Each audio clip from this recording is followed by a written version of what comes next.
धर्म ग्रंथ पढ़िएगा। ये मेरे हाथ में भगवत गीता है। ये भगवत गीता है, सबसे ज्यादा पढ़े जाने वाली हिंदू धर्म की किताब है। इसमें लिखा हुआ है। दोस्तों, हिंदू सनातन धर्म दुनिया का पहला और सबसे पुराना धर्म है।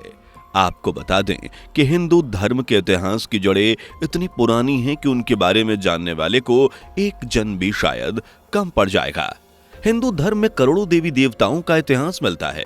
हिंदू धर्म ही एक ऐसा धर्म है जो नेचर और साइंस दोनों को लेकर चलता है। हिंदू धर्म के ग्रंथों से हम इस धर्म की व्यापकता के बारे में पता लगा सकते हैं, लेकिन हिंदू धर्म को पूरी तरह से जान पाना किसी साधारण व्यक्ति के लिए काफी मुश्किल है। भूत, वर्तमान और भविष्य तीनों के बारे में हिंदू धर्म में एक अलग विचारधारा है। आज के इस वीडियो में हम हिंदू धर्म में जानने की कोशिश करेंगे और साथ ही ये जानेंगे कि हिंदू धर्म दुनिया का सबसे पुराना धर्म क्यों माना जाता है। इस वीडियो को आखिर तक जरूर देखिएगा। वीडियो पसंद आए तो वीडियो को लाइक और शेयर जरूर कर दीजिएगा। हिंदू धर्म का जन्म भारत से माना जाता है और भारत की संस्कृति में हिंदू धर्म की खास झलक देखने को मिलती है। भारतीय संस्कृति में हिंदू धर्म के ही गुण पाए जाते हैं। नमस्कार करने से लेकर बड़ों के पैर छूने के संस्कार हिंदू धर्म में है और यही भारतीय संस्कृति की पहचान है। हिंदू धर्म के ऐतिहासिक उद्गम और विकास की कहानी हजारों साल पुरानी है और यह समय के साथ बदलती और विकसित होती जा रही है। हिंदू धर्म की जड़ें सिंधु घाटी सभ्यता में मिलती हैं, जो भारतीय उपमहाद्वीप की पहली प्रमुख शहरी सभ्यता थी, जिसका समय काल 3300 से 1300 ईसा पूर्व का माना जाता है। इस सभ्यता की धार्मिक और सांस्कृतिक गतिविधियां जैसे कि मूर्ति पूजा और जल की पवित्रता का महत्व हिंदू धर्म के सिद्धांतों से मिलती जुलती हैं। सिंधु घाटी सभ्यता के पतन के बाद हिंदू धर्म को मानने वाली एक और संस्कृति का आगमन हुआ, जिन्हें आर्यों के नाम से जाना जाता है। आर्यों ने ही भारत में वैदिक संस्कृति की नींव रखी। सिंधु घाटी की सभ्यता से पहले हिंदू धर्म की जड़ें वैदिक काल में जाकर मिलती हैं, जिसका समय काल 1500 से 500 ईसा पूर्व माना जाता है। वैदिक काल हिंदू धर्म के विकास में एक महत्वपूर्ण काल माना जाता है। इसी समय के दौरान हिंदू धर्म के ग्रंथों की रचना इसी काल के दौरान ऋषियों ने की है। हिंदू धर्म के सबसे पुराने ग्रंथों और वेदों की रचना इसी काल में हुई। वेदों में यज्ञ, मंत्र और देवताओं की स्तुति का महत्वपूर्ण स्थान है। हिंदू धर्म में 4 वेद हैं, जिनमें ऋग्वेद, सामवेद, यजुर्वेद और अथर्ववेद शामिल हैं। ये ग्रंथ हिंदू धर्म के धार्मिक अनुष्ठानों और जीवन के विभिन्न पहलुओं के लिए मार्गदर्शन प्रदान करते हैं। वैदिक काल के बाद उपनिषदों का युग आया, जिसमें वैदिक ग्रंथों के गहरे दार्शनिक विचारों का विकास हुआ। उपनिषदों ने आत्मा, ब्रह्म और मोक्ष जैसे महत्वपूर्ण सिद्धांतों का ज्ञान दिया। इस समय के दौरान धर्म के भौतिक और आध्यात्मिक पहलुओं को संतुलित करने की कोशिश की गई। उपनिषदों के विचार ने हिंदू धर्म को गहरे दार्शनिक आधार प्रदान किए और आज भी उनकी प्रासंगिकता बनी हुई है। महाभारत और रामायण जैसे महाकाव्यों का उदय भी हिंदू धर्म के विकास में महत्वपूर्ण था। भगवत गीता महाभारत का एक हिस्सा है और हिंदू धर्म का सबसे पवित्र ग्रंथ भी है। भगवत गीता में कर्म, धर्म और मोक्ष के सिद्धांतों को सरल और प्रभावशाली तरीके से लिखा गया है, जो किसी भी व्यक्ति के जीवन की दिशा बदलने में कामयाब है। भगवत गीता न केवल धार्मिक और दार्शनिक नजरिया सिखाती है, बल्कि जीवन के विभिन्न पहलुओं के लिए मार्गदर्शन भी करती है। हिंदू धर्म के विकास के कई महत्वपूर्ण ऐतिहासिक व्यक्तियों और आंदोलनों का योगदान रहा है। आदि शंकराचार्य, जिनका समय काल 8वीं शताब्दी कहा जाता है, उन्होंने अद्वैत वेदांत को प्रचलित किया, जिसमें अद्वैत यानी अद्वितीयता, जिसके जैसे कोई दूसरा ना हो, इनके सिद्धांत पर जोर दिया गया। हिंदू धर्म के विकास में महत्वपूर्ण योगदान देते हुए शंकराचार्य ने धार्मिक और दार्शनिक दृष्टिकोण को मजबूत किया और विभिन्न मतभेदों को सुलझाने की कोशिश की। उनके द्वारा स्थापित मठ आज भी हिंदू धर्म के महत्वपूर्ण केंद्र हैं, जहां हजारों भक्त हिंदू धर्म के सिद्धांतों को सीखने के लिए जाते हैं। हिंदू धर्म के विकास की बात हो और भक्ति आंदोलन का जिक्र ना हो, ऐसा हो ही नहीं सकता। भक्ति आंदोलन भारत में 7वीं से 17वीं शताब्दी तक चला था।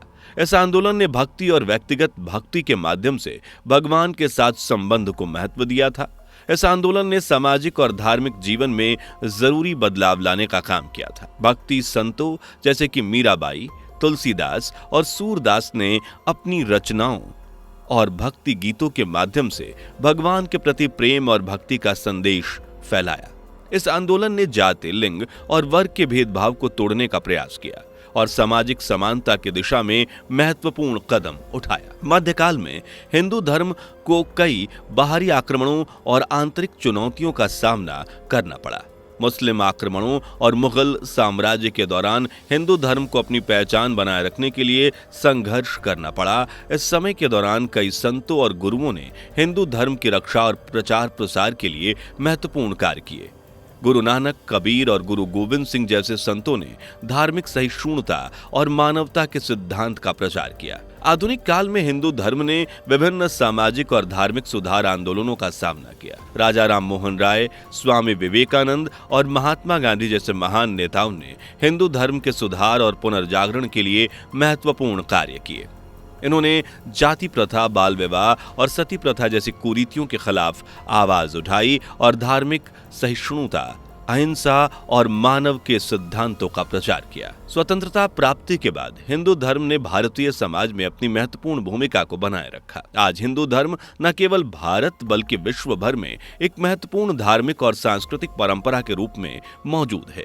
हिंदू धर्म की विविधता और सहिष्णुता ने इसे एक जीवंत और प्रासंगिक धर्म बनाए रखा है। इसके अनुयायी दुनिया भर में फैले हुए हैं और उन्होंने विभिन्न संस्कृतियों और परंपराओं के साथ समन्वय स्थापित किया है। दुनिया के कोने कोने में आज हिंदू धर्म को मानने वाले लोग रहते हैं और दूसरे धर्मों और सभ्यता को मानने वाले लोग भी हिंदू धर्म से प्रभावित होकर हिंदू धर्म को अपना रहे हैं। हिंदू धर्म न केवल धर्म है बल्कि हिंदू धर्म एक जीवन शैली है और नेचर के करीब रहने का एक जरिया है। हिंदू धर्म की आध्यात्मिक शक्ति किसी को भी अपनी ओर खींच लेती है। तनाव, चिंता और अवसाद के समय में एक व्यक्ति अगर हिंदू धर्म से जुड़कर आध्यात्म को अपना लेता है तो उसे जीवन का मार्गदर्शन मिलता है। हिंदू धर्म केवल धार्मिक ग्रंथों और मंदिरों तक सीमित नहीं है।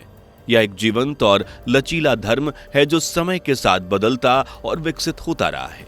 हिंदू धर्म का इतिहास हमें यह सिखाता है कि यह एक ऐसा धर्म है जो समय के साथ विकसित होता रहा है और समाज के बदलते परिवेश के अनुसार स्वयं को ढालता है। हिंदू धर्म के विकास के इसी क्रम में हम देखते हैं कि कैसे यह धर्म विभिन्न कालखंडों में नए नए आयाम ग्रहण करता है और आज भी यह उतना ही प्रासंगिक और महत्वपूर्ण है जितना कि सदियों पहले था। आज भी हिंदू धर्म में उतनी ही शक्ति है जितना वैदिक काल में हुआ करती थी। हिंदू धर्म में हर प्राणी और जीव को पूजनीय माना जाता है और इसी तरह हिंदू धर्म में मानवता को सबसे ऊपर रखा जाता है। जैसे जैसे हम हिंदू धर्म के इतिहास और इसके विकास के बारे में पढ़ते हैं, हमें हिंदू धर्म की विविधता और समृद्धि का एहसास होता है। यह धर्म सदियों से विभिन्न विचारधाराओं और परंपराओं को आत्मसात करता रहा है, जिससे यह और भी समृद्ध और जीवंत बन गया है। चाहे वह वैदिक युग के अनुष्ठान हो, उपनिषदों के दार्शनिक विचार हों या भगवद गीता के नैतिक उपदेश हों, हर युग ने हिंदू धर्म को एक नया आयाम और गहराई प्रदान की है। इस यात्रा में आदि शंकराचार्य जैसे महान संतों और भक्ति मार्ग जैसे आंदोलनों का महत्वपूर्ण योगदान रहा है, जिन्होंने धर्म को नई दिशा और ऊर्जा दी। आज हिंदू धर्म न केवल भारत में बल्कि विश्व भर में अपने अद्वितीय धार्मिक और सांस्कृतिक धरोहर के लिए सम्मानित हो रहा है। आज की हमारी इस वीडियो में हमने हिंदू धर्म के इतिहास, विकास, इसकी मुख्य अवधारणाओं के बारे में जाना और ये भी जाना कि हिंदू धर्म सिर्फ हिंदुओं का नहीं बल्कि हर उस व्यक्ति का है जो आध्यात्मिक शक्ति में विश्वास रखता है। उम्मीद है कि यह वीडियो आपको पसंद आई होगी और हिंदू धर्म की विशालता के बारे में आपको भी कुछ जानकारी मिली होगी। ये वीडियो पसंद आई हो तो वीडियो को लाइक और शेयर जरूर कर दीजिएगा। इस तरह की वीडियोस के लिए हमारे चैनल को सब्सक्राइब जरूर कर लीजिएगा। दोस्तों, आपको स्क्रीन पर 2 और वीडियोस दिखाई दे रही हैं, जिसे देखने के लिए स्क्रीन पर क्लिक करें।